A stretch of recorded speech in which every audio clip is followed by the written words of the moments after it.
Okay, so I've started my painting a little bit just to kind of demonstrate and show you what it should look like. But we did Sharpie or pencil, Sharpie, erased our pencil marks, and then we got set up to paint. And obviously I've used the paint. My water is above my paper. I'm right-handed, so my paint goes to the right side of my paper.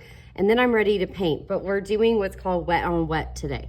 So if you get to the point where your water looks like this, you might want to switch it out, because like say you go to like a yellow and it starts to look kind of gross on your paper, that just tells you need clean water. So you just refill it and don't pass that line on the inside or the outside.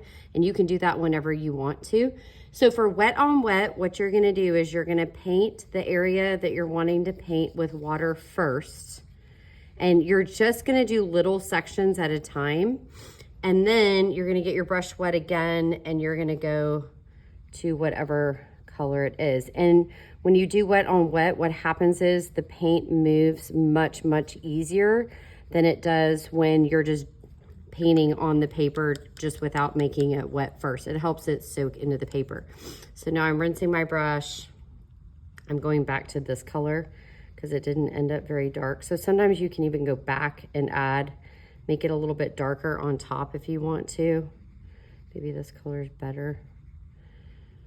And then you rinse your brush and you move on. So this side I did like a bunch of purples and blues, and this time I'm switching over to the warm colors, but you don't have to do that. The only thing you do need to think about is really the wet on wet thing. You can do it in stripes, you can kind of do it in blobs, however you want. You do want to stay away from your cactus. So the paint should not spread very much inside the cactus. Like it may go a little bit, but your water is actually controlling where the paint goes. And that means you're actually controlling it. So if you're getting water inside the cactus, when you're putting the water on, it is going to spread like that. So you just need to be really careful. And then the other thing is once you're done, you just added a bunch of water to your paper. So you need to be really careful when you're carrying it. Don't pick it up and come show it to me. Pick it up very carefully with your newspaper, carry it to the dry rack and clean up all your supplies. And that's what we're doing today.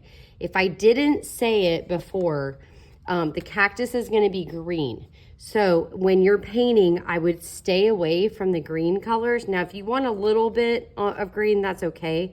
But I would try to kind of steer clear of those green colors if I were you, only because then everything will end up looking green and you don't really want it to be that way. And I hope it looks amazing.